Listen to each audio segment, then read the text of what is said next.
Assalamualaikum warahmatullahi wabarakatuh. Alhamdulillahi rabbil alamin. Wassalatu wassalamu ala asrafil anbiya'i wal mursalin wa ala alihi wa sahbihi ajma'in. Saudaraku rahimani wa rahimakumullah. Seperti yang kita ketahui bersama bahwa dengan adanya wabah virus corona ini memberikan dampak dalam kehidupan kita sehari-hari.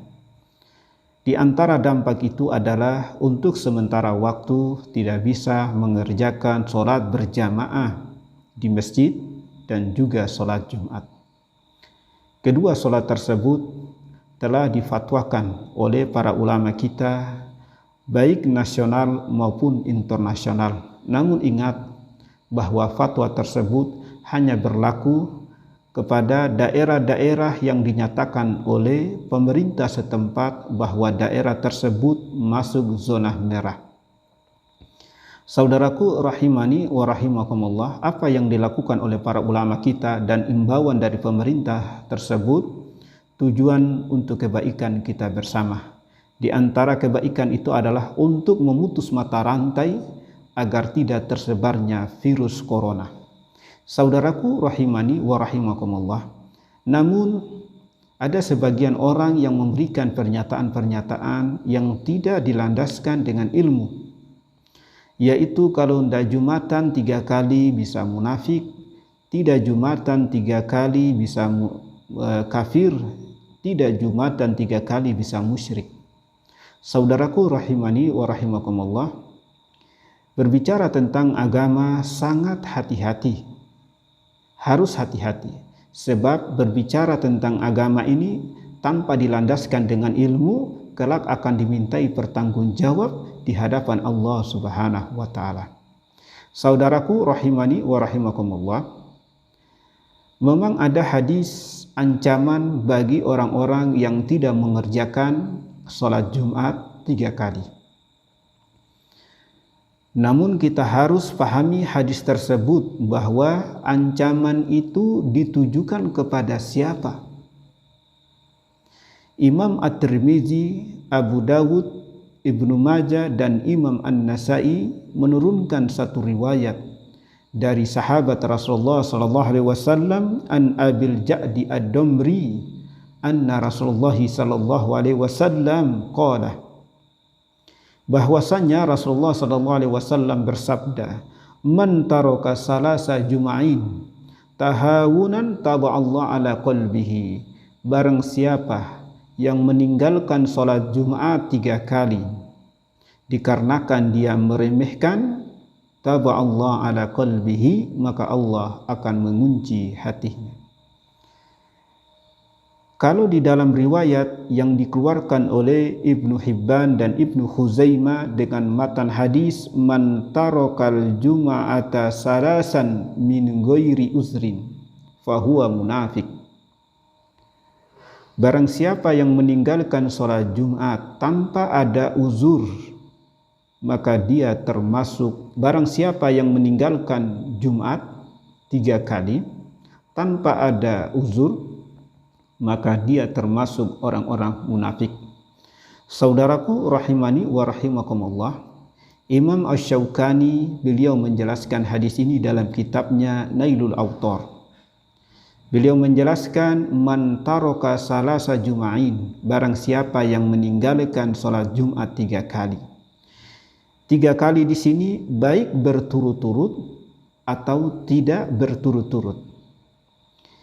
Lalu saudaraku, dia meninggalkan sholat Jumat 3 kali, baik berturut-turut atau tidak berturut-turut. Yang pertama, min ghairi uzrin, tanpa ada uzur.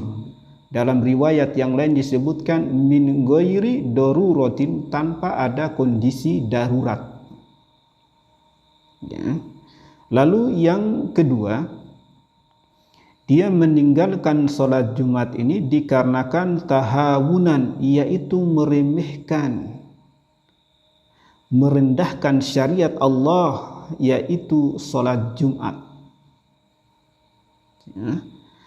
Maka saudaraku rahimani wa rahimakumullah, hadis yang kita baca ini Ancaman ditujukan kepada orang-orang yang memiliki sifat, sikap tahawunan, yaitu merendahkan, meremehkan solat Jumat.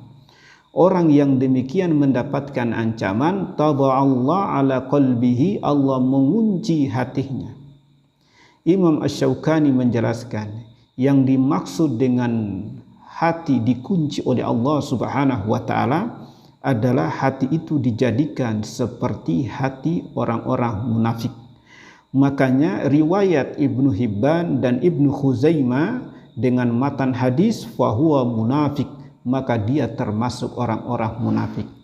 Dalam riwayat yang lain disebutkan kutiba minal munafikin, maka dia ditulis, dia dicatat ke dalam daftar orang-orang munafik. Saudaraku rahimani wa rahimakumullah, para ulama telah menjelaskan apabila Allah Subhanahu wa taala mengunci dan menutup hati seseorang, maka setiap kebaikan yang datang dari Al-Quran dan sunnah Nabi sallallahu alaihi wasallam, maka dia tidak akan menerima. Untuk itu saudaraku rahimani wa rahimakumullah, apa yang kita kaji ini kesimpulannya adalah yang pertama, bahwa orang-orang yang meninggalkan salat Jumat, yang pertama dikarenakan tidak ada uzur, tidak ada kondisi darurat.